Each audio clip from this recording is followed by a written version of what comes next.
Welcome back to the COS Business Podcast, the number one podcast in Colorado Springs. Today, our highlighted sponsor is Home Day. GetHomeday.com, correct? Yeah, homeday.com. Yeah, Get Home Day. Yes. Get Home Day. Well, today we have a very special guest today. We have Mr. Johnny Joy with Sobriety and Locomotive Party Bus. How you doing, man? I'm awesome. Thanks for having me. I appreciate it. Dude, this is awesome. We had some time to talk right before this for quite some time. Sure. But we had Yemi a week ago and Yemi's my boy. Yeah. We do breakfast once a month. No way. Okay. Just he and I in his office. That's cool. Because when I was with Mountain Country Radio, that's when he was running. Mm-hmm. And I said, when I call you Mr. Mayor, I said, we're going to have breakfast once a month. And he goes, well, why? I said, so you can vent. And it's the only time he has anyone in his office that never asks him for anything. You okay? I bring him a coffee and we just sit down and I let him fire off. So yeah, Yemi's good people. That's the best way to slip into somebody's schedule. Yeah. You're going to need events, so I'll be there for you. Yeah, exactly. If the mayor gets to vent to you, you know, like things are going pretty well. Dude, I have something hilarious. So like you've been top of mind. We've been trying to set this up for a couple months now, I think, right? Yeah. And at one point, like I think we're looking at schedules and it had been like a month since I spoke to you. And then I was on Instagram and I saw like a teeth whitening ad and you were the guy. Oh, gosh. I was like, of course, Johnny Joy is like everywhere. Shout out to Bright Dentistry. Yeah. It was cracking me up. I'm like, he's everywhere. Yeah. It's awesome. And man. Johnny Joy is my real name, by the way. Really? Yeah. A lot of people think that was my radio name. I took my wife's last name when we got married. Yeah, my wife's last name is Joy and she's going to go for her doctorate. She's way smarter than me. And when I was in radio, everyone was like, when we started dating, they're like, you're going to be Johnny Joy. I'm like, no, I'm not going to be Johnny Joy. And then so we started having a conversation. She said, would you take my last name? And I said, if you take my last name, move it to your middle name. So we just created a whole weird branch on. But for the time I was in radio, Johnny Joy sounded right. And now I guess it fits. Yeah. You know what's crazy about that is I'm from Kansas City and there's a Johnny Dare there. And I'm sure there's other Johnnies. Yeah. Johnny, fill in the blank. Right. And so that was actually really perfect for you. Yeah. And actually my last name was Emerson. And now that's my middle name. My birth given name is John. So I'm actually John E. Joy. Oh my God. Yeah, I've always gone by Johnny, but now legally I'm Johnny Joy. People are like, I thought it was Johnny Joy. I'm like, it is John E. Joy. I love it, man. John E. Joy. Yeah. Okay. Yeah. So no, it's great to be here though. Yeah, man. And like you're one of the very few people here that's like deep seated into the city of Colorado Springs. We're talking third gen. Fourth gen. Yeah, so I've got an ankle monitor on. They won't let me leave. Yeah. I got as far north as Fort Collins. I swear I went to school and no. My great-great-grandfather was the first judge of Colorado Springs. And my grandma helped start the El Pomar Foundation, the Tuts. Like you've heard of Tut Boulevard. Yeah. Those are my second cousins. So yeah. Dude, that's cool. Yeah, if you go to the Fine Arts Center, there's a giant portrait of a gal looking through a monocle. That's Alice Bemis Taylor, the founder of the Fine Arts Center and the Bemis Taylor Art School and all of that. That painting was done after she had passed, and my grandmother modeled for it. What? Yeah, so it's super cool. I've got some serious ties to the city. Awesome, yeah. I love history, and that's amazing. Like, yeah, I love Colorado Springs. That's the reason we do what we do, especially with like Locomotive. I know we're going to get into that, but I'm super passionate about Colorado Springs. People are like, it's growing too fast. I'm like, and? Yeah, and sorry, we're being super successful. Yeah, so that makes me feel really good about you saying that specifically as someone who is a fourth generation, because there's a lot of people online who are just upset about that, right. And I personally don't get it. Yeah, maybe you can relate to that. I don't know. I relate to the fact that there's a lot of people complaining about it. Yeah, okay. But like any business, you'd want something to grow and be successful. Yeah. Like when people say you live in Colorado Springs, it's like every day I look out my bedroom window and I see Pikes Peak. I'm like, people come here to vacation, and this is home. Do. Yeah, I mean, but that's the whole reason for like Locomotive is to keep supporting local things like this, like the restaurants, like the businesses, because there's a lot of chains that have moved in, no doubt. Mm-hmm. But again, they once started with one restaurant or one coffee shop. I mean, there wasn't suddenly 1,000 Starbucks. It started with one. In and Outs. One yeah, exactly. So I mean, congratulations to Colorado Springs for being a bedrock of a place where people want to come. I think it's awesome. It's very true. Now, snow driving is a whole different topic, but it's summer, so we won't get into that. Yeah, because we got people coming from places that don't know how to drive in snow, and then they come here, and we have a big influx of transplants, which is, like I said, I'm from Kansas City. We don't have the transplants, so everyone just knows how to drive in the winter. Right. We don't really have that. And you guys have real winters, like. And they stay around. They stay around a little longer. The whole time. Yeah. They stick real around. Barbecue and real winters. Yes, exactly. Yeah. Thanks for saying the barbecue thing, because we had a guest on the other day, said other place was better, so. Yeah. Casey. It's your boy, JJ. I love JJ. Yeah, shout out to JJ, but his barbecue opinions might be right, but I'll disagree with him. Yeah, fair enough. That's crazy, man. And I love what you said about like, and with the whole growing and the development piece to it, because Ray Kroc has a really good quote. It's like, if you're green, you're growing. If you're ripe, you're rotten. Meaning like, anything, business or even city, if you're not growing, you're stagnant and you're actually dying. Right. And so it's the same thing with our town. I know there's a balance. And Edgar and I were in Montana last month, and it's beautiful. Wide open. And the residents there buck it to the max as far as anything. So like everything that we saw there, like all the nice resorts and stuff that we ran into, I mean, they're run down a little bit. And it's like, man, it's crazy because they buck every little change here. So like, if you go outside like the main city areas and just kind of go around, there's like nobody around. It was kind of interesting to me. I'm like, they look at Colorado, and they said this to us, the locals there, look at Colorado, and they're like, we're looking at you to see what happens with the growth that you guys have, because we're trying to buck that right now. So they knew everything about our local politics with the wolves and like the pot. They knew everything about us. And it was just super interesting to see maybe a state that's like, 15, 20 years behind our development as a whole state, and to see the differences in the infrastructure. Because like you go here, go to Vail, Aspen, like those places are like world renowned. Oh yeah. With the best facilities. And of like course. With Colorado Springs for me too. I mean, I've been here, call it 94. I moved back in 2003. Yeah. But like I've loved the implementation of like the Olympic Museum. Oh yeah. Oh my gosh. And everything. I grew up in Northgate, and like Northgate. Oh yeah. We used to dirt bike everywhere where all the now there's a massive amphitheater that's bringing world renowned acts. I mean, that's going to be incredible. We like to take a quick moment and thank our sponsors. Redefine Mortgages. Redefine the home buying experience with Redefine Mortgages. Custom solutions, transparent advice, and even seamless process. Start the journey to home ownership at redefinemortgages.com. That's redefinemortgages.com. Neon Pig Creative. Bring brands to life with Neon Pig Creative. Dazzling designs and strategic marketing make businesses stand out. Spark creativity at neonpigcreative.com. That's neonpigcreative.com.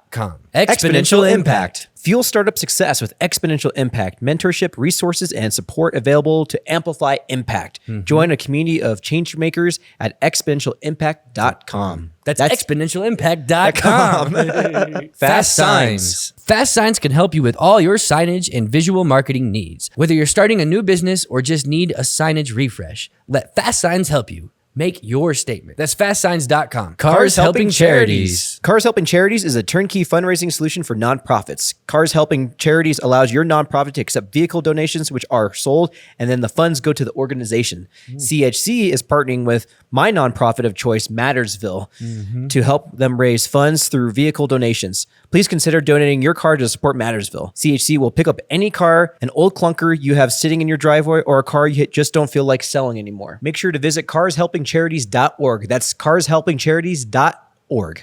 Now let's get back to the show. Yeah, and what's the new name, by the way? Ford Amphitheater, apparently. Yeah. And again, people all fired up, that one that probably work in jobs they hate anyway, so they want to criticize a businessman for penning a deal with Ford. I mean, if I ever got to the point where like Ford was like, yeah, Johnny, we'll sponsor you, I'd be like, yup. Yeah. Yup. Yeah, that's great. But I mean, again, you get Ford money coming into Colorado Springs to call it Ford Amphitheater. Yeah, it's a giant, huge corporate sponsor. And an amphitheater at that. Good. It's going to bring world-renowned entertainment. And if you're in business in Colorado Springs, you should be applauding the fact that people are flooding here. An American car company. Yeah. If you're working at like, a big department store and you hate your job and nothing's going your way and you're getting minimum wage. Yeah, I can understand finding something to gripe about, but honestly, like you should support growth, and support success. Yeah, I've never heard anyone be like, for a lot of people say you're successful. And sometimes they said, you suck. Okay. All right. So true. Well, sorry, but not really. The haters are always coming from below you is what I've heard. Oh yeah. Lately. Yeah. No one ever doing better than you will ever turn around to criticize you. Totally. So not to bring up Kansas City again, but I will. So don't talk about the Chiefs. Don't do it. I won't talk about Ford. Okay. So there's a big Ford plant in Kansas City, and one of the biggest sought out jobs that a lot of like middle, lower class people talk about is getting a job at Ford. Yeah. And it's a massive job. They make a lot of the vans that get converted to Ford Transits. Yeah, the Ford Transits. That's one of the biggest, that's one of the factories there. Yeah. Is the Ford Transit, but it's a massive impact in the growth of Kansas City. Yeah. I don't know if you know, but Kansas City is neck and neck with population wise, like if you don't count the metropolitan area. Right. With Colorado Springs actually. Okay. So I didn't know that. 37 and 38. Okay. Is like population wise. Wow. Like the biggest cities in America. Well, and I mean, every single car on the road was, besides Mercedes, who was the actual first car, Ford. started it all. It's a massive, you know, and they want to come in and stamp their name on an amphitheater in our backyard. Okay, sure, yep, we'll take it. And there's a huge connection actually to Kansas City and Colorado just in general. Yeah. It's because we're actually probably closer to each other than any other big city around each other, you know? People just got to Colorado Springs in the wagon and they saw the mountains and they're like, nope, this is good. That was me actually about 5 years ago. It wasn't a wagon. Okay, it looks like those are just going to go up, so weather seems to be decent. Yeah, exactly. We'll stick around here. I mean, that's America's mountain you're staring at right exactly. there. Yeah. Have you ever hiked it? Oh yeah. Oh yeah. We did it 3. Yeah. So my girlfriend, we did it an anniversary of her father. Her father passed. I think that was the 8th year anniversary back then. I think, gosh, we're coming up 11 years. But so he loved that mountain. Yeah. And so she took his ashes. Oh, very nice. She wrote a note and read the note to us and then spread his ashes on top of Pikes Peak. Amazing. So we hiked that whole thing, but we started that trail going the wrong way. I don't know how we had one person help and like lead us because she's done it a bunch of times and she took us the wrong way. And so we like went 6 miles out of a way already of a hard hike, right? It's already 13 miles. So, yeah. Well, we did Crags, so it was the okay. back end, which is still like 6 or 7 6 miles. or 7, yeah. Yeah. So we'd end up doing 12 or 13 miles. And I mean, it was just, I love that hike. Yeah. It's so beautiful. It's probably her dad that was like, let's mess with him a little yeah. bit. Yeah, man. I tossed some of my sister's ashes out on Pikes Peak. Oh, okay. Did you? I've put her in the Caribbean and the Hawaiian Islands and all over Europe and Yeah. all over the That's place. great. Yeah. But Pikes Peak is where she messed with me the most. I threw the ashes out and the wind blew back. Bam! That's what happened to us. yeah, we got like a face full of straight up red. Lebowski. Yeah. We should dive into that story a little bit about your sister, actually. Yeah. Totally. I do a couple things. What I did before Locomotive is a thing called Sobriety. And that came, I just celebrated 10 years of sobriety and I was Congratulations. on my, thank you. Thank you. And congratulations, to anybody watching this that is starting out on that journey. I mean, it's not easy. But once you get started, it's very, very simple. It's very simple. Mine was absolutely necessary. I had a pretty normal childhood. It wasn't like anything terribly traumatic. I wasn't a bad kid in high school. I was, divorced family, nothing out of the ordinary really. But in 2002, my sister passed away from a fentanyl overdose. Very accidental. She was a teacher, had her master's degree, was just trying to escape a little bit. And she took way too much. It was on a patch and she was teeny, like 100 pounds.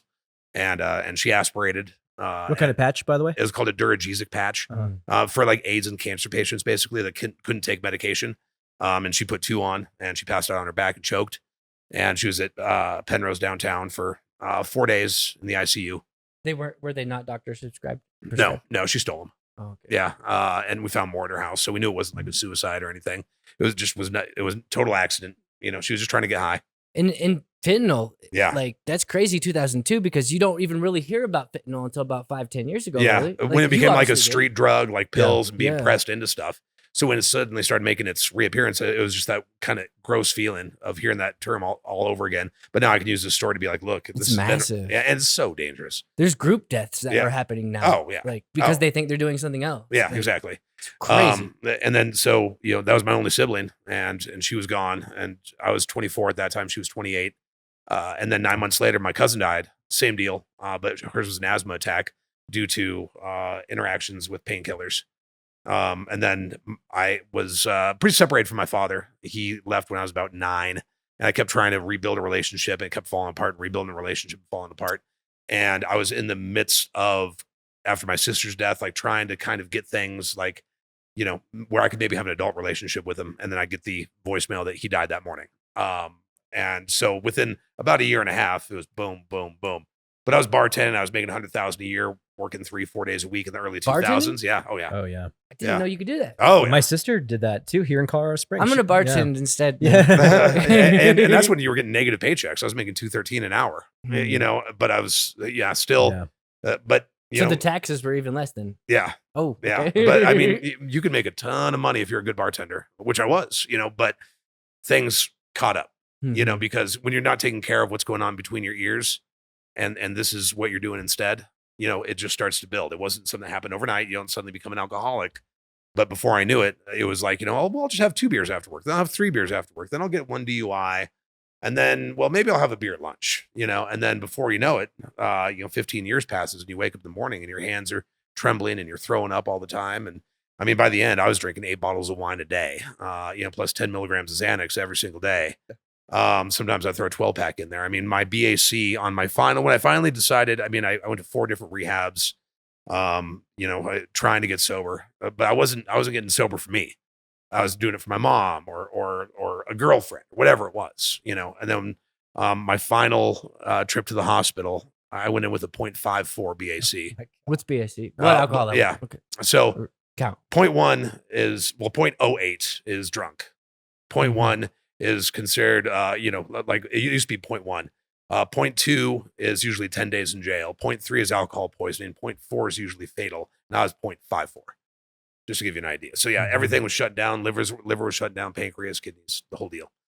And I kept looking back saying, why is this not working? Why can I not get sober? I was trying AA and I was trying rehab, and I finally went and saw a counselor. I got out of a 5-day detox program. Like I had to be medically detoxed because it was such a danger for me to go cold turkey. I would have had a seizure.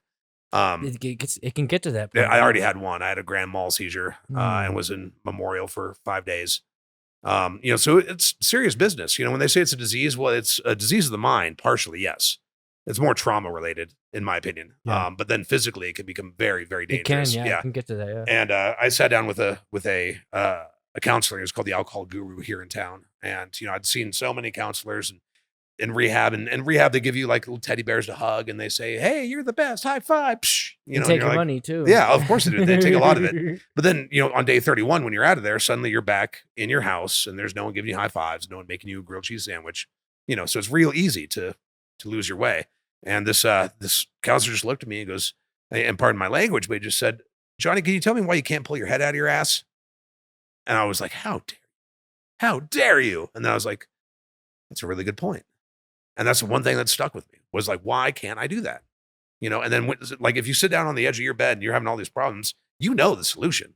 Every one of us knows the solution. We just don't want to do it because there's so many different variables that will make us uncomfortable, and we will do anything we can to avoid discomfort. What's the solution then? Well, that's all individual. Mine was like, deal with stuff that happened with your father and with your sister. Yeah. You got to deal with that because that's what's causing you to try and run and hide. That's what you're hiding from. And so for me, it just became about talking about it. It became being as vocal as I possibly can, because, you start to realize, like, if I had cancer, someone said, "Hey, Johnny, you got cancer." And the doctor said, "Hey, if you do this, this, and this, you will go into remission and you won't have cancer and you will be fine." And so sure enough, I do this, this, and this, and I go into remission. Would I not want to go and tell every single person that has cancer, all you got to do is this stuff and you can be free of that? Of course. But for some reason, addiction is like got this weird thing over it where people don't want to talk about it. And then I started to realize, like, who suffers from addiction? Like, do you know someone that has suffered from addiction? Totally. Do you know someone that suffered from addiction? Right. Do you know someone that suffered from addiction? Do you know someone that, okay. So everybody in this room. Oh yeah. So why are we not talking about this? For sure. Why are we not talking about this? We'll talk about, giving yourself, not being fat shots in the stomach. And we'll talk about doing this, that, and the other. But we don't talk about addiction. And so that's why I was like, there's got to be a better way. And so I started Sobriety by all these people messaging me and saying, "How do I get sober? How did you do it? You're living this great life. You're living this normal life, but just without booze." And so I started to compile all these resources, and I tried to make it into an app, which didn't really work because apps are expensive and confusing. Yeah. But recently I just turned it into a website, and I spent about $8,000 of my own money to build this website. And it's a full resource database of all things recovery, and it's totally free. And people are like, "What do you mean free?" I'm like, "Totally free. Just go ahead, use it." And they're like, "But what do you mean?" I'm like, "It's free." Why? I'm like, because we need this. If you've been to AA meetings and it doesn't work for you, there's other options. If you go to AA meetings and it does work for you, that's fantastic. There's an AA meeting guide on there. There's an NA meeting guide on there. There's motivational videos. There's mocktail recipes. There's books. There's blogs. There's podcasts. There's everything. That's free. And I don't even want to make money off of this. The fact that someone can message me and say, "Hey, I am now celebrating, 30 days sober because of what I found on Sobriety." Perfect. That's my way of giving back. I'm very blessed, to have found some financial freedom, through hard work and investing and other different avenues that made this possible, and so I also invested on the other end of the spectrum, and that was buying a party bus. Yeah. Oh yeah. Yeah, called the Locomotive. So I mean, I can go on and on, but what questions do you guys have? No, this is awesome. By the way, first, thank you so much for sharing what Yeah. you've been sharing, because I was going to ask about the Locomotive Party Bus. Yeah. And like, I think I relate to you in a lot of ways, maybe with Locomotive Party Bus, because like I grew up in that culture of drinking. My whole group of friends drink. My family was, they drank. My dad was a heavy drinker. And like, I always say, like, part of my childhood was in a bar, like hanging out with people. And Totally. it's kind of where I find a lot of comfort beyond just the alcohol. So like, the reason why I'm telling you that is because I haven't drank in 8 or 9 months. Heck yeah, man. But I still like to go out and enjoy the atmosphere of hanging around other people. Yeah. And it's not very likely that I get too annoyed by drunk. I mean, you can go hang out at a bar at a certain time. Yeah. You're probably going to get annoyed by people if it's, when it gets past 2 about a.m., 11, yeah. 11 a.m. or 11 p.m. You're starting to be like, all right. Yeah. But I like that environment. I like that lively, excited environment. I still love that. So that's why, like, we were talking about before the show about Locomotive is like, you're even talking about doing things where you do crawls where it's just like a sober crawl or something of that sort too, right? And that's why we just bought our second bus. It should be done hopefully within the next week or so. Stereo's going in tomorrow. And that one does not have a giant martini glass painted on the side, kind of for that reason as well, because we want to have another bus. And the goal is, I mean, obviously a party bus is fun. Blinking lights and loud music and going, bar hopping is a great time. But for me, it wasn't really about that, because that was a life I lived. Right. It's a business opportunity for sure. But more than anything, it supports local businesses. And that's the only thing we're doing with the Locomotive. Those are the only businesses we'll stop by. People are like, are you ever going to stop by, like Dave and Buster's? No, nothing wrong with Dave and Buster's. It's a fine time. But Dave and Buster's is doing fine. You go on to any of the pages here in the Springs, like COS Foodies, which is a great page because they're supporting so many different restaurants, or 411 for the 719, or word of mouth, whatever, any of these pages. And there's always restaurants saying, hey, they need help. They need help. Amazing food. They need help. And so finally we're like, Locomotive to the rescue. Let's load people up on there. And, the West Side Cantina was on there a couple days ago. I saw that. And that is our second stop now on Saturday. We're taking 40 people there on the tacos and tequila crawl. And they're like, yes, thank you. Because, I love this town, and local businesses are the absolute backbone of this town. You might see In-N-Out and another Walmart, another Starbucks, whatever it is. Those do contribute, yes, but most of that money goes back out of state. The stuff that keeps Colorado Springs running is going to be the local restaurants and the local bar scene and the local shops, and that's what we want to highlight. So what the Locomotive is 2 full-size school buses. We ripped out the seats, we put benches in there, LED lights, and 140 decibel sound system. And we just go. We're going to take a quick break and thank our sponsors. Pinnacle Advanced Primary Care. Skip the healthcare hassle with Pinnacle Advanced Primary Care. Direct primary care for a simple monthly fee, putting health first. No insurance needed. Experience personalized care that's as unique as every individual. Visit pinnacleapc.com to learn more. That's pinnacleapc.com. Franchise succeed. Grow any business with Franchise Succeed. From development to expansion, turning small businesses into national brands through franchising. Start scaling up with a free consultation at franchisesucceed.com today. That's franchisesucceed.com. Planet Duct. Breathe easier with Planet Duct, Colorado Springs' premier air duct cleaning service. Powerful vacuum trucks rid homes of allergens and dust. Clear the air by visiting planetduct.com. That's planetduct.com. Epic Eyewear. Elevate style with Epic Eyewear. Innovative designs meet unmatched quality, ensuring a great look and better vision. Discover your next pair of shades at epiceyewear.com. That's epiceyewear.com, spelled EPOCH eyewear.com. And we're running a special discount right now, Andrew. It's COSBP15 for 15% off your 15% off your freaking order at epiceyewear.com. We're wearing the sunglasses right now. If you're watching, listening on the audio, definitely check out the video so you can see and check out how epic they are. EPOCH eyewear.com. Eyewear.com. Now we will get back to this episode. That's awesome, man. And I love the support local. We've had a lot of local people on the show regarding, like, we had Matthew Schnipper.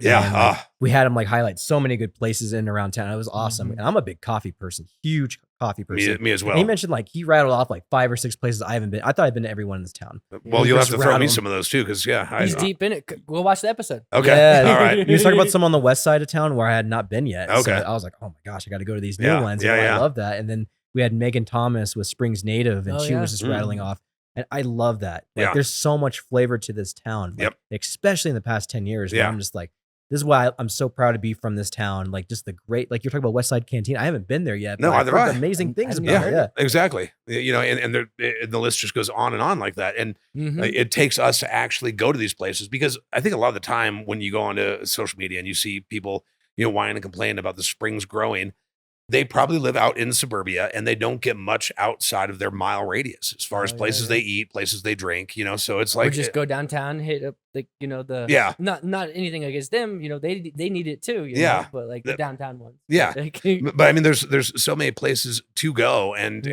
if you sat down and if you're willing to pay $50 to have Chipotle brought to your house by DoorDash, and you're not willing to go to a local joint, you know, and take care of a server and then help. I mean, you're not buying them a new Bentley by going, you know, but what you're doing is experiencing their tradition, their skills, their passion, and then also being able to tell your friends about it, you know. And not every place is going to be your favorite. I get it, you know, but we want to give that opportunity on the bus, you know, and it's also a safe way to get people, you know, to travel around. You know, I've had a number of people reach out negatively towards me that are from the recovery community saying, you know, well, you shouldn't have a party bus. And I say, well, that's where the disconnect is. And like you said, going out is fun. I just had to make a decision of being like, okay, well, I can still go out and do all the things I used to do, but just remove one thing and then still carry on.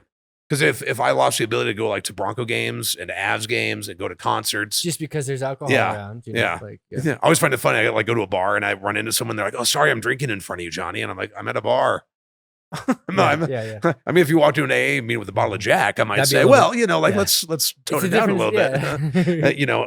But there's that's why the two things can be so interconnected. I want to help as many people as possible, but I also want to run a successful business that promotes local businesses. And the best way to do that, I found, is to buy a couple school buses. That's freaking awesome. Cool. I was in restaurants for about 20 years before working in hotels.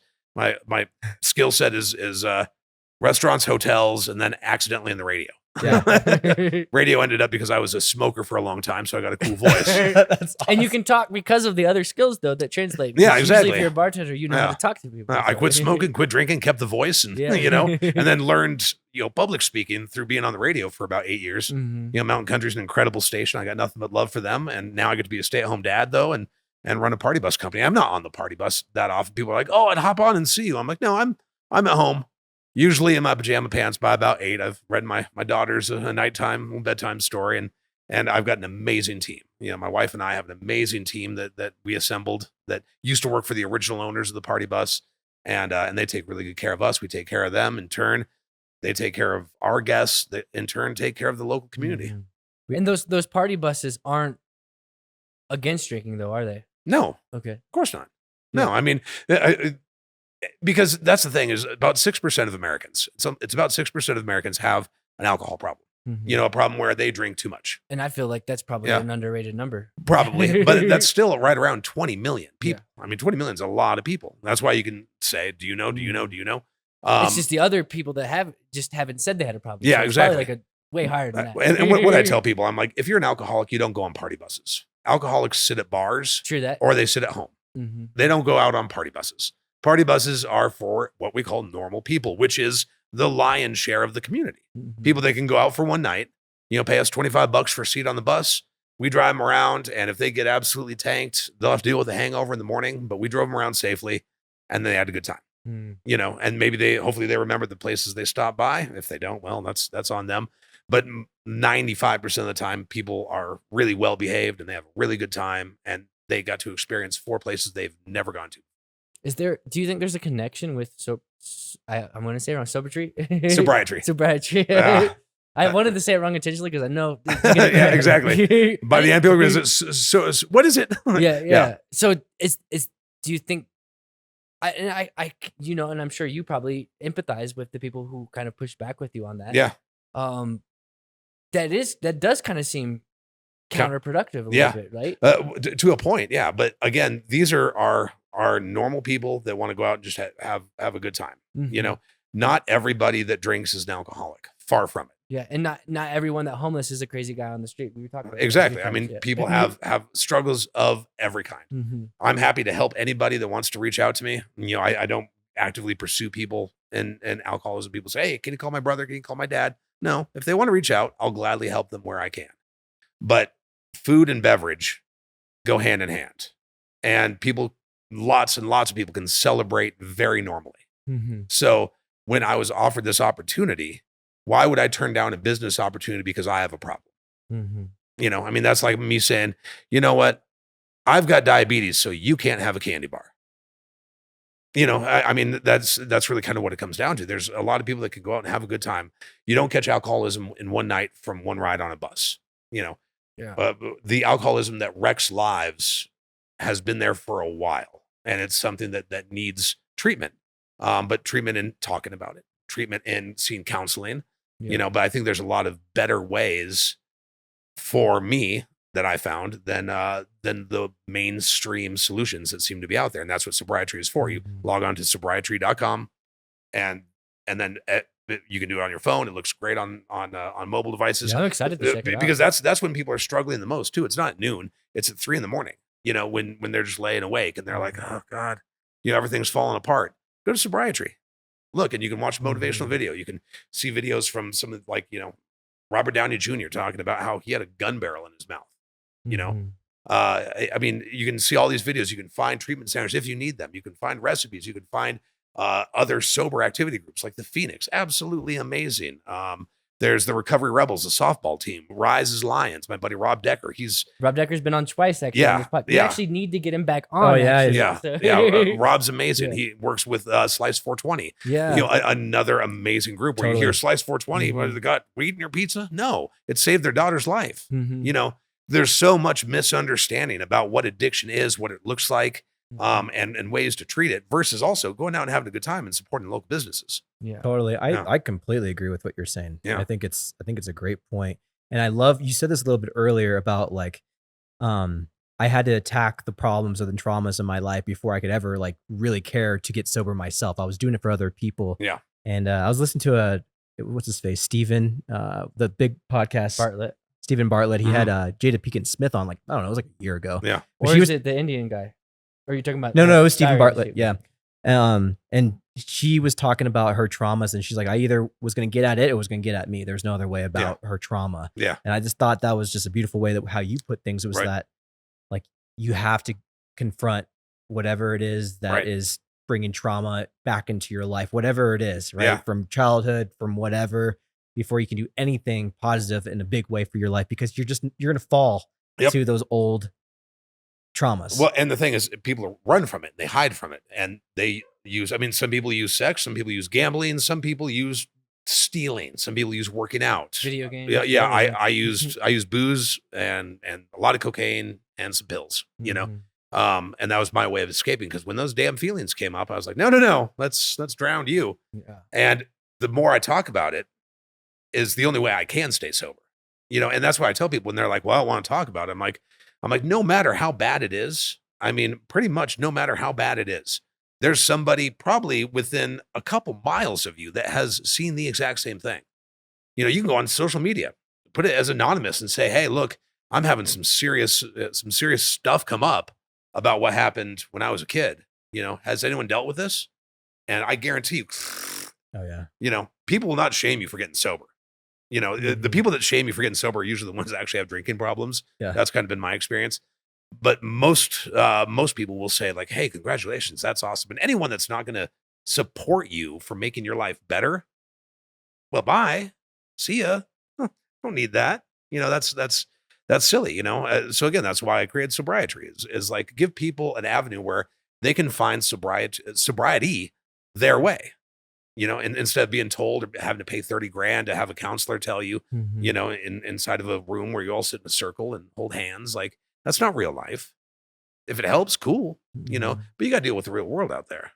And there's so many ways you can do it. And for me, it was talking about it. It's talking about it right now, is being an open book and saying, hey, this is what I went through. And other people said, yeah, me too. Oh my gosh, me too. Because that's how you get through with trauma. You know, we all have trauma. My worst day is no worse than your worst day or your worst day. Watching my sister die in front of me in the ICU, people be like, oh God. Yeah, but that's my worst day. Yeah. You've had your worst day. I can't compare it. You cannot trauma compare. But what you can do is talk about it. And you get it out in the open. And then that starts to unravel the knot. You know, if you don't take care of that mush between your ears, you know, you'll never be able to take care of yourself, let alone anyone else. You know, so the local motive is my way of giving back to the community on a business sense, of being able to bring people to their door and do it in a fun fashion. You know, because you can sit there and say, hey, you should try XYZ restaurant. But somehow when you tell people, hey, get on a bus where there's music, you know, and everyone's partying, having a good time and making new friends. We're doing the singles prom where everyone has to dress up in prom gear if you're single, and then they meet the antlers, you know. I mean, just fun stuff where it brings the community together, supports local restaurants. Yeah. And then on the flip side, what I want to do is be able to use some of the proceeds from that for people that are actually struggling with alcohol. What happens with those? Maybe there's someone who happens to get on locomotive who does have a problem. Yeah. How do you think about that at all? Of course, you know, but I can't monitor everyone's behavior. For sure. You know, I wish, and that's what I tried to do for a long time. I tried to save everybody, and I kept pouring from myself until my cup was empty, and I was trying to fill others, and it just doesn't work. You know, if somebody has a problem, and maybe there's that moment for them, though. Like maybe they're on the bus and they're having their problem, like, and they drank too much, and it's like maybe they have their moment. Like that's a whole nother story, though. Like, sure. Obviously, that's sure. That would be great, you know, if they could if they could find their sobriety while they're like and that's like, why we want to do you know, these sober tours as well, and offer mocktails on the bus, because again, like, you can go to so many incredible restaurants in town, all with some of the best bartenders you've ever met, and bartenders light up. They get lit up when you say, hey, can you make me a really good mocktail? Because then they get to practice what they're really good at. That's matching flavors, you know, and colors and everything else. They're like, great, another gin and tonic, super. No, you want an old fashioned here? You know, it gets boring. It gets boring. But like when someone walks in, and especially if you don't want to maybe talk about you're at a business meeting, you know, and you don't want your clients to know that you're not drinking because of whatever, you know, any of these restaurants downtown, if you said, hey, walk up to the bartender and say, can you make me something that looks like, you know, like a Manhattan, but with no booze? And you still get the glass, and you get the little straw, and you get your cherry, and you get the whole deal. Yeah. But you don't have to worry about getting a DUI. You don't have to worry about, you know, making a fool of yourself, lashing out at your family, losing your job, the whole litany of stuff that goes with it. So bartenders downtown are going to love this. I think the bartenders downtown also, I think not all of them obviously, but like there's a lot of them that understand alcoholism. Oh yeah. Yeah. There's actually a lot of sober bartenders, and they do it because of the money, you know.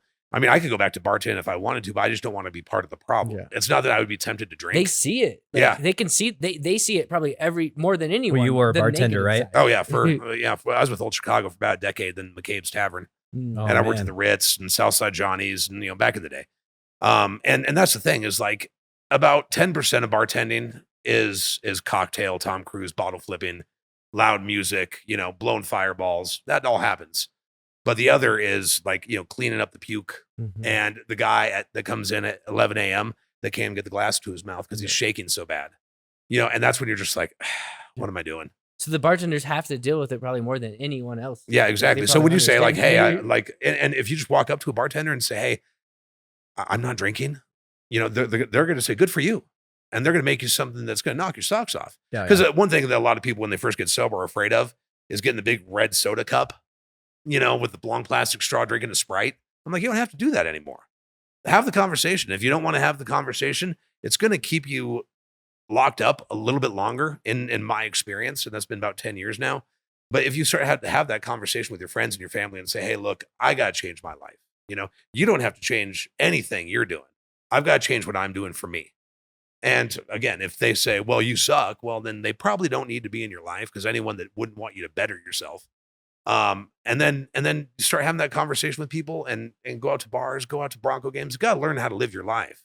You know, and even go on a party bus. It's okay. You don't have to drink. Or do cocaine. You don't have to do any of the things. On the party bus, we got sodas, we got ginger ale, I got water, I got snacks, you know, because music is still fun. Hanging out with people is still fun.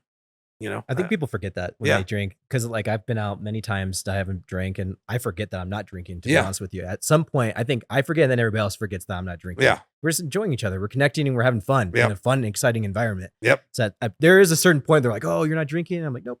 No. In the very beginning, and then like maybe 40 minutes in, they forget. Yep, exactly. Because then I forget that. Yeah, they're softening their edge, and they're having a good time, And a big reason also for the locomotive is, I think a lot of us kind of forget what happened 4 years ago, 3 years ago. Yeah. When it's like restaurants can have 50% people in there, and you got to be 6 feet apart, and you got to, wash your eyeballs, and all these businesses were shutting down, like the original owners of the locomotive. I mean, you want to talk about a gut punch, saying you can't have people together and then you can't take them places. Mm-hmm. Well, what was the locomotive supposed to do? That's what happened to Lacey and Mike. They're like, well, this is awful. And I think for a long time, I don't know if you guys thought this, like that moment where you're like, is this ever going to be normal again? Yeah. Are we ever going to have concerts or football games or go out to bars again? We need each other. People need each other in every avenue of life. They need to be together. We've gotten so used to, having our smartphones up, like when I was in Europe a couple of years ago, we went to Barcelona, and you could tell the Americans, because whereas the Spaniards, ate slow, they ate late, and they hugged each other, and they talked, and they had good conversation, and they savored their food, and then COVID happened, and suddenly everyone got locked away. And I want to end that in Colorado Springs. I want to help do whatever I can to bring people back together. Obviously in a safe manner. I can't drive every single person home, and I can't tell everybody that, get over your trauma, and hopefully you don't have alcoholism. That's what Sobriety is for. And I'll gladly talk to anybody, anytime, anywhere, if they reach out. Absolutely. It so can ironically put you in the right spot to find those people. Exactly. And hopefully with my, whether I like it or not, I've got a bigger name in the city, just from being on radio and whatever. And if people hear this and they say, "Oh, I didn't know Johnny was, Sobriety plus the party bus," I'm happy to help you with both. If you want to rent it to go to a concert and tear it up 3 ways to Sunday, that's your choice. And I've got the perfect bus for you. Mm-hmm. If you've got a problem and you need some help because alcoholism is tearing you up and tearing your family up, I can also help you on a personal level. That's awesome, man. I love that you mentioned Lacey, by the way, too, because so I used to run an event business until last year, actually. And I met her in 2019, and we collaborated for my tiny house festival at PPIR. And I loved working with her. I met her right next door to Single Barrel at Jimmy John's, and we did business. Wow. And that's the original founder of Locomotive? Yeah, Lacey. Yep. And then what's her husband's name? Mike. Yeah. Well, we rented the Locomotive from them about 3 years ago and had so much fun. You said rented? Yeah. Okay. Yeah. You were a customer once upon a time. Yeah. You can do private rentals. You can rent the whole bus out for you and your friends, or you can join any of our public crawls every weekend. Locomotivebus.com, shameless plug. And we had so much fun that my wife wanted to do it again this year for her 35th birthday. And I talked to Lacey, and she's like, "No, I had to sell it." And we got to talking, and one thing led to another. And I was talking to her grandpa, and he went and took me to the original bus, and we made a handshake, and I wrote a check, and it's reborn. So that is also like just wild. You being a sober guy. Yeah. Just seeing the opportunities. Yeah. Because again, I want to help people where I can, but also there's a huge swath of people that need help with their business, that need people at their door. And I want to also get people together. Yeah. There's been friendships that have already formed, and I think a couple of relationships actually over the past 2 months that we've owned the bus. I'm sure. Yeah. Where people have met, and maybe it's a cosmic thing or a God thing, whatever it is, to bring people together. Who knows? I don't really know. We're not being reckless about it. We're not, it's not like a frat party on a bus. We make sure that everybody that's going into these local establishments behaves, acts like adults. If they don't, they're gone. Pretty simple. We need connection, man. That's what we need, especially after COVID, like you said, people are more isolated than ever. Yeah. It's more important than ever for people to reconnect and understand, especially the younger people who still were developing those skills. COVID hit them, and then they're like they have nothing as far as a foundation to build relationships with people and talk with people. Yeah. We're social beings, man. We need that. Yeah. And so I love that, and I love the timing from COVID, post-COVID, what you're doing right now. And I also think it's interesting that there's like a whole sober movement amongst like Gen Z. Yeah. there is. And Yeah. like there's like they're opening sober bars and Yep. like all these different establishments where you can have fun, the loud music, the dancing, Yep. that whatever might be gathering of people, and it has no alcohol. In fact, there might be mocktails around Yeah. for a whole bar. Yep. And so what's your thoughts on those? There's one that just opened up here in the spring. Yeah, I think it's right? called Gratitude. Something like that. Yeah, I believe it's called Gratitude. I wish them the absolute best of luck. From a financial standpoint, it's gonna be tough. Yeah. It will be tough, just because I was a bar manager for years, and alcohol is bread and butter, because of the markup. Yeah. But if it gives people a good place to go, like Matthew Clark, who owns Ohana Kava Bar. Oh yeah. He's been killing it for years because he has a really good idea, a place where you can come and have some kava, relax, not get all swilly and hammered, but just chill out and feel like a bar. E-commerce. Yeah, exactly. And do like a bar atmosphere without putting yourself in a bad situation. So it can be done. Absolutely can be done. I think it is a phenomenal idea. I'm not brave enough to try it. A lot of people have asked, like, why don't you open up a sober bar? And I said, just from the numbers standpoint, that would be too daunting for me, because like to charge someone $7 for grapefruit juice and grenadine is kind of what they're going to have to do. Oh yeah. To make it. But I mean, it's the same thing.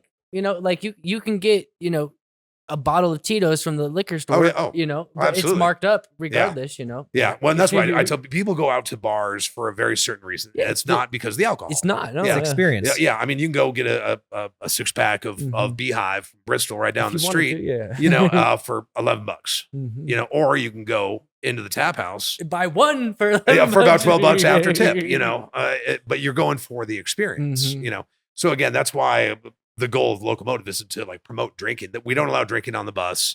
There's no one. And we ask that they respect that. Not one, we're not a mobile liquor license, but two, we want to respect the places that we're going to. We want you to go in and try their drinks, Right. Try their craft beer. I mean, my wife all the time will like look at a wine menu and say, what would I like? And I can still pick it out for her. I just don't drink. I mean, I equate it to like a peanut allergy. Is like, I love peanuts, For sure, but yeah. if I eat them, I'll die.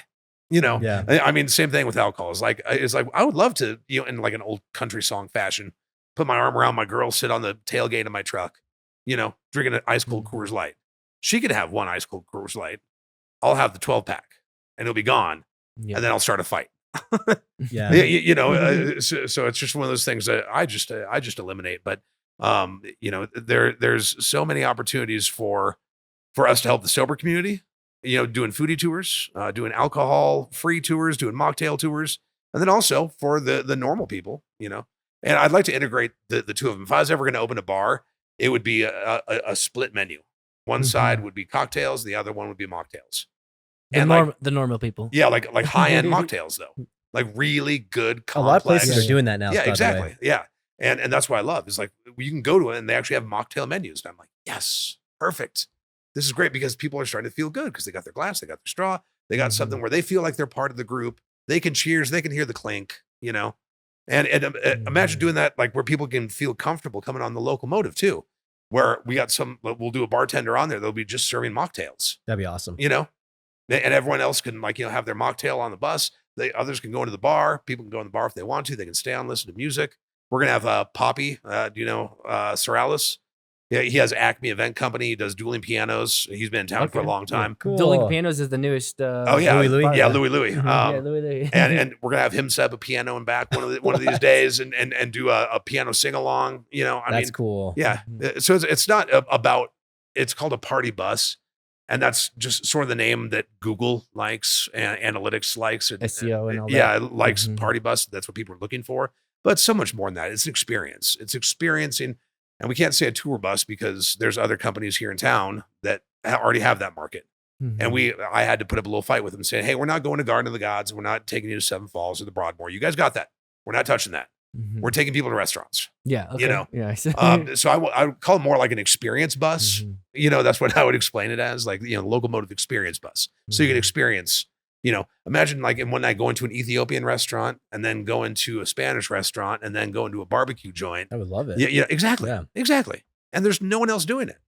So that's one of the keys of business, as you know, is like, if you're going to do something, one, do something that no one else is doing, Or 2, if you're going to copy what someone else is doing, do it better and offer more value than anybody else can. Mm-hmm. And we looked around and we're like, no one else is doing this. Even in Denver, they've got Mm-hmm. limo buses, which, have the pole and the lights and the tinted windows and like, tinted windows. like those two.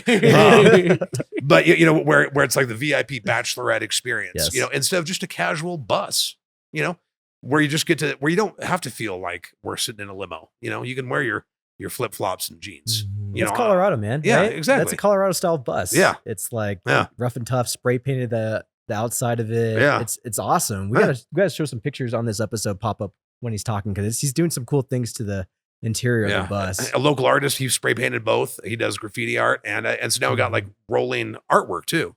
So bro and or Salu, Yeah. find Our that. editors, yeah. Oh, okay. Give him a timestamp for you to find some of that stuff. Do some homework on you to find some of those. Or you can Awesome. send them to me after the show. Yeah, for sure. If you ever go downtown, the mural that's on the side of Phantom Canyon. Yeah, his name is. He goes by Pace Art, and he's a tattoo artist at Fallen Heroes. Oh yeah, and he does a lot of. they just supported your giant, event one time. Yeah, They went to 2019 PPIR too. Okay, 'cause perfect. We have a big thing for veterans. Oh, too. nice. My best Awesome. friend was an alcoholic, and he took his own life, PTSD, suicide.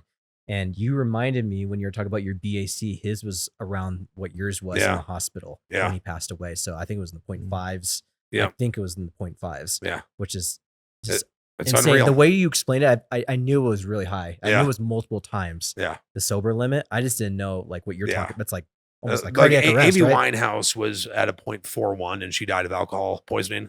And Wow. Oh, I thought it was drugs, like hardcore drugs. No, she died of alcohol poisoning. Wow. Yeah, 0.41 is where she was at, and I was at 0.54. I So- have an alcohol poisoning story personally, and I was 12.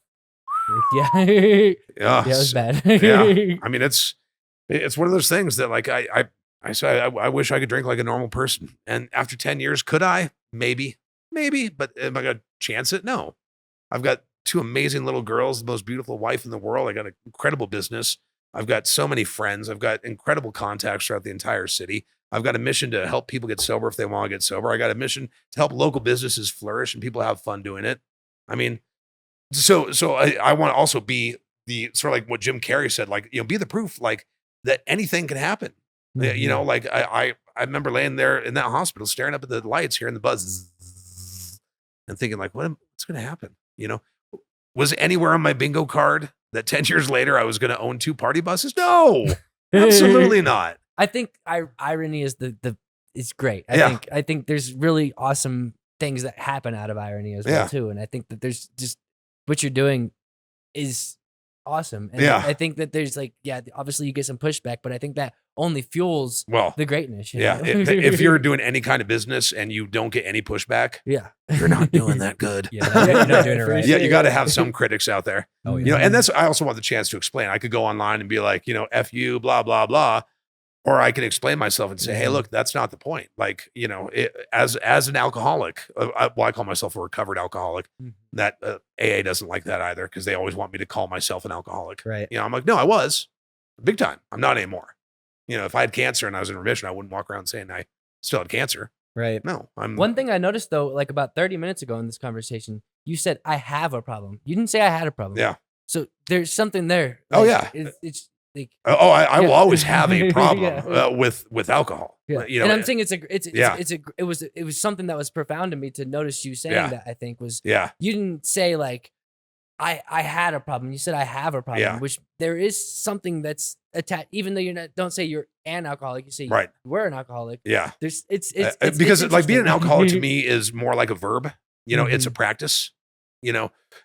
Instead of a descriptor, because that's what always bothered me was like going into meetings, like even after I was sober quite a while, and you still had to go and say, "Hi, I'm Johnny. I'm an alcoholic," and like I would say, "Hey, I'm Johnny. I'm a grateful recovered alcoholic," and they would get all fired up, and they're like, "No, you'll always be an alcoholic," and I say, "No, I'm a incredible husband and a great father and a superior friend. I'm a pretty decent artist. Mhm.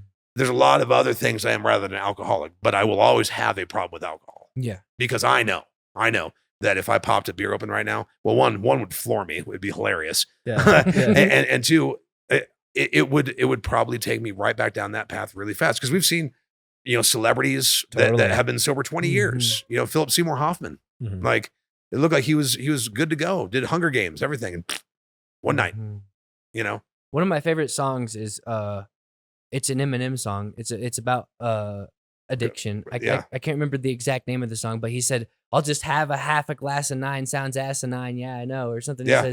He's like, it's only half a glass of wine, but it leads. It's not just half a glass of wine. Right, exactly. And that's where I will. And that's a good catch. Is I will always have a problem. Because I don't want to chance it. It's when people get like sober dates tattooed. I'm like, be careful.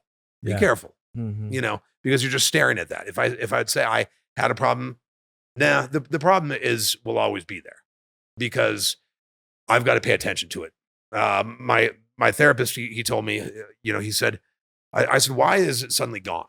Like where I just know, like I can't drink anymore. This time he goes, you had what's called spontaneous alcoholic remission, sort of like cancer. He's like, but you also have to pay attention to it like cancer, where it can come back like that, So if you are not ready, and that's why, I've got to use the right verbiage. I've got to make sure I'm holding myself accountable of saying like, it could come back at any time. That's why I also don't put myself on the bus, because sometimes, drunk people irritate me. But there's other times where like, I'm like, man, this looks like a lot of fun. Everyone's doing shots of Patron, and, or doing shots of Fireball, and they're all dancing to music. Like, and it sounds different to them because, they're 3 hours deep. And I'm like, man, and I'm like, let's not put myself in that position, because again, will I be fine? Probably. But these people are. If I fall off, everything goes with me, and I can't chance that. Do you think there's a program within Locomotive that highlights going out without drinking? We're going to have that. I mean, initially we wanted to start this off as the party bus. I talked to my wife about that, and she said we can integrate that in. It's when we get the second bus rolling that doesn't have a giant martini glass painted on the side, because that's also weird. Like when you are sober and you're newly sober, it can be a little scary and a little intimidating. And getting on someone with a martini glass might just literally make you feel a little uncomfortable. Yeah. And, and we also want to involve kids with Locomotive. That's why it's not called, it's not going to be like always the party bus. That's why it's Locomotive bus. We didn't call it says party bus on the bus because we didn't change the original. You adopted the business. Yeah. But our website is Locomotive Bus because we want to get kids involved and we want to, do all sorts of fun stuff, and all the sober rides. Yeah, you bet I'll be on there because I'm a foodie. I love food. I love coffee. I was a coffee roaster in my former life, cool. One of the 30 different jobs I've had. That'll be a blast for me. And because people that would also go on a mocktail foodie bus would be open to hearing my story because obviously I'm open to telling it, and that's where these things integrate and so thank you for giving me the opportunity to talk about, because people are like, how the hell will Sobriety and Locomotive ever do this? Yeah. I'm like, there's a plan. But I also want to make some money, and I want a lot of other people to make some money. Sobriety was not profitable. And that's why I decided to say, hey, I'm going to invest about $8,000 in my own money. Props to the girls in Mountain Air Marketing. They built a beautiful website, and I gave it away free. It's free for anybody. And it's so funny because people get so upset. They're like, what do you mean free? I'm like, how can it be free? It just is. It just is. Because it's the least I can do. How do you spell Sobriety? Sobritree. Okay. Yep. .com. Yep. Like Sobriety. Is it .com or .org? Or? .com. Okay. .com. Yep. And we'll get that probably up. Yeah, we'll give you a moment to do that. Okay. I gotta say, man, like, so I have a question for you first and foremost. Were you ever able to talk about this? I mean, you've been on the radio for what, 10 years? Yeah. Or whatever. Did you ever speak about it briefly on there, or is this kind of like, okay, so but this is probably a bigger, like more long form version of. This is a longer form version. To tell your story in a real way. Yeah. I love this. The reason why I'm saying this is because you've interviewed me before when I did my Tiny House Festival years back. I love this version of you because it's so real, and like I get to really know you and your story, and like well, that's why I'm so thankful for the opportunity, because long form podcasts like this is where you can have real conversations. Mountain Country, great station, but any radio station or media, whether it be like Fox 21, or Living, Loving Local, whatever it is, you get this much time to try and encapsulate everything you're about. Now, Dave West, the owner of Mountain Country, he was so gracious with me to talk about it from time to time. We certainly didn't make it a subject point because we're a country radio station. Right. Every song is about bourbon, Oh, yeah. or heartbreak or beer or whatever. Right. And that's where the irony comes in. Yeah. So it could be, but that's why I also wanted to show people when I was on Mountain Country, just being like, you can be sober and you can still play music about beer and about bourbon, like, but it's not a topic a lot of people like to talk about because for some reason it makes us still uncomfortable. When in reality, all sobriety is just making yourself healthier. Making your brain and your body healthier. 94% of the culture is just fine. And like, I mean, I've talked to some of my new neighbors and they say, well, I have like, 2 glasses of wine sometimes at night. Sometimes I'll just have like a glass. I'm like, you're fine. Yeah. That's called normal. Yeah. Working a busy work life and then being a parent right when you get home and getting those kids down and being able to have like a glass or 2 of wine just to chill out. Awesome. Good for you. That's fantastic. I couldn't do that. Yeah. I didn't stop until the power went out in my brain. And that's just how it was. And there's a spectrum to that. There's some health advisors, I guess you could say. Yeah. I don't know what you would call them, doctors maybe. Yeah. That would say drinking 1 glass of wine Oh, every yeah. day is bad. Actually, Yeah. like they're actually, if you look at the most recent like take on that, it's saying if you drink even just one, like if you drink more than like 2 or 3 or 4 glasses a week, Yeah. it's actually detrimental to your health. Sure. So Well, I there's mean, that spectrum of it as well. alcohol too. is absolutely poison. Yeah. It is poison to your body,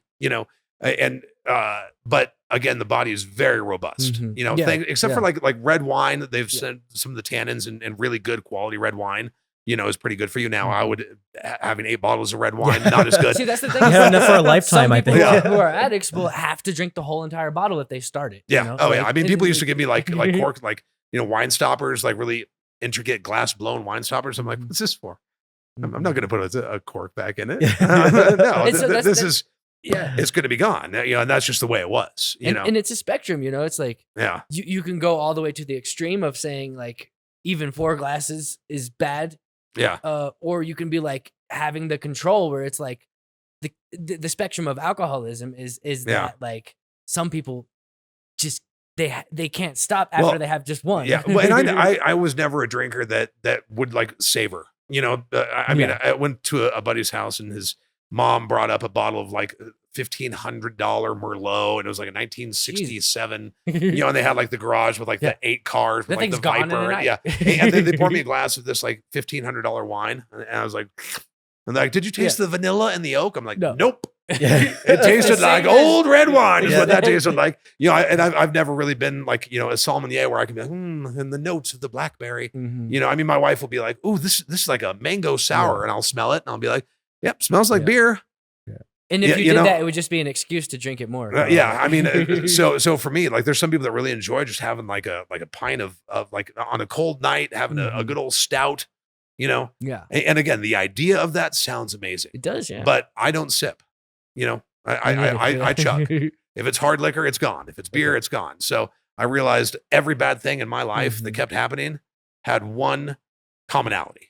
Yeah. And the center point of that was alcohol was involved. Whether it came from relationships or traffic incidents or losing jobs or money or whatever it was. And when I'm like, okay, so all the bad things in my life were because of this. So what if I just remove that and live my life? Holy Lord, look at this. So my issue is that I do sip, but I sip continuously. Yeah. And so it is a sip, Yeah. but and I feel That's like called I do normal. have an alcoholic problem though. Like, Okay. So that's where I'm battling. Yeah. It's like, Yeah. Well, I mean, that's and that's one of those things where you have to just look and say, is this interfering with parts of my life? Is this making my life as good as it could be? Is this making my relationships as good as it could be? Is this making my finances as good as it could be? Is this making how I feel about myself as good as I possibly could? If the answers to those are no, then you're an idiot. I think it's more of an. I mean, because that's exactly what The my exact word I was therapist said. thinking when Yeah. you said that in my head was insidious. So it Yeah. almost sounds like idiot, but Yeah. like it is insidious. It's Yeah. it's continuous, ongoing thing for me. Yeah. And it's an everyday thing if I don't stop it. Yeah. And it may not be super alcoholic, but it is a problem, I think. Yeah. But the fact that you even acknowledge it, you're way ahead of the game, because because that's when you can start to be like, you know what, maybe this isn't for me anymore. Maybe this is not adding value. Yeah. You know, when anything in your life stops adding value, you know, it's like, I got 2 amazing daughters, but since I've had them, you know, like I've been wanting to get back up to the incline. I'm thinking like right when I got sober, I was about 35 pounds lighter, and I remember doing it in 37 minutes. The actual incline. Yeah. Not a metaphorical incline. Yeah. The And I did it in 37 minutes. And I remember, really fast. and that is amazing. I blazed past this guy at the final stretch. He had Marines tattooed from shoulder to shoulder. And I was like, I just smoked a Marine, you know, all cocky. I get up there, the Marine catches up, and he's missing his right leg. And I was like, okay, well, never mind. There it goes. I'll tone my ego way down. You know, and I was in really pristine physical health because like I had almost lost my life. So everything, I didn't have a kid. I didn't have a girlfriend. I was just ready to be sober. And I was like hiking Pikes Peak and doing the incline and just doing all these things. But now I've got, you know, I've got a 4-year-old girl and a 1-year-old girl, and they're the loves of my life, plus my beautiful wife. But I've had to sacrifice doing that all the time for sitting on the floor playing Barbie, you know, and I enjoy sweets. I love my sweets. We eat really well at our house. Everything that we get, because we can afford to. I understand groceries are expensive, but everything in our fridge is organic. Sweets are an addiction as well. Too. Yeah, because booze, main ingredient is sugar. You know, so when I took that away, and I was able to tame that for a while. Now, the extra 35 pounds I have on now, I could easily eliminate that. But to me, having a couple cookies at night after my girls go to bed, and I've been playing with them all day, that adds value, you know. But has it slowed down on my ability to climb the incline? Like I'm terrified to climb the incline right now. I don't know. I would probably make it to bail out the first time. You know, and I realize that. I climbed the incline to drink a beer at the top. Yeah. Yeah. And that's good. The second that you're setting up you're chugging a ball of Jaeger, that's when you're like, now we've got a problem. You know? And that's what I tell people is like, if you have a drink a night, you know, and you're savoring it and it's helping you to unwind, I see nothing wrong with that until it gets in the way of you living your best life. How's your life changed, Johnny, since stopping 10 years ago? What benefits have come out of your life since then? Everything. Every single thing that is good in my life. When people tell me what was the best decision I ever made or the best day of my life, they expect me to say the birth of my first child or my wedding day. No, it was the day I got sober, because none of this would be available. I wouldn't be available to my friends, to my family, to my daughters. I wouldn't be financially successful the way I am. I wouldn't be able to run businesses. You know, I've got 3 other businesses too, besides these, you know, there's other, like, you know, I'm an ordained minister. I do public speaking gigs. I do voiceover. I even sell essential oils. Like, I mean, I do so many things that would not be available to me. You know, my mom, I remember her saying in the hospital, she said, I'm gonna have to bury my other kid, you know, for her to not have to do that. You know, she's 76 now. She's not in the greatest of health. So I don't know how much longer I've got my mom, but to know that when she gets to die with her son being sober. That's pretty awesome. You know? So everything good in my life has come from me being sober. Are there parts I miss? Absolutely. And for anyone to say that they don't, they're full of shit. You know, I absolutely miss a lot of it. But I think it's more the idea of it. You know, I miss the idea of a Bud Light Lime. I really liked Bud Light Lime at the end. And sitting in a hammock drinking a Bud Light Lime. Like, we're headed to the Cayman Islands for a couple of weeks here next month, and it's going to be incredible, you know. And you know, watching my wife drink a pina colada with coconut rum. You know, I'll get a virgin pina colada, and it's great, but I can still smell her coconut rum. It's different, yeah. Yeah, and there's that part of my brain that just goes, But then I remember. I gladly send you the picture that if you want to put it on the podcast. I woke up one morning.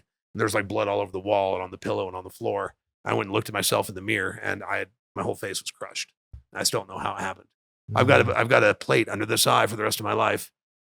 Fractured my eye socket in 3 places: my cheek, my jaw. You know, and that was when I went to my third. I went to my third rehab. I mean, I went to sleep by myself. I was home alone. I went out the big bar stool I had. I had a horseshoe shaped bar in my living room, because what good alcoholic doesn't have a horseshoe shaped bar in the living room? And my bar stool was tipped over. My favorite Stein was broken. So I can only imagine that I fell at some point and just landed right on my face, you know. And I have to look at these pictures, you know, and think about like what my mom had to see when she found me stuck, between the toilet and the wall, and firefighters having to pull me out. I mean, the things that she had to see, the people I've gotten to talk to, to make your amends. Not everyone will accept them, and you have to realize that I didn't hurt anybody physically, but I hurt a lot of people because I was selfish. There wasn't a whole lot of good that came from my drinking, but now accountability is probably the biggest thing. If I had to come up with one of the biggest benefits I've ever found through sobriety and getting sober, is me having accountability for myself, saying, oh, I messed up. That's on me. Let me fix that. Mm-hmm. Knowing what is valuable to me and the people that I need to be around. I know thousands of people. I've got thousands of acquaintances. I got 52,000 followers on Facebook, but my circle, my tribe, maybe 5 people. And I keep it that way on purpose.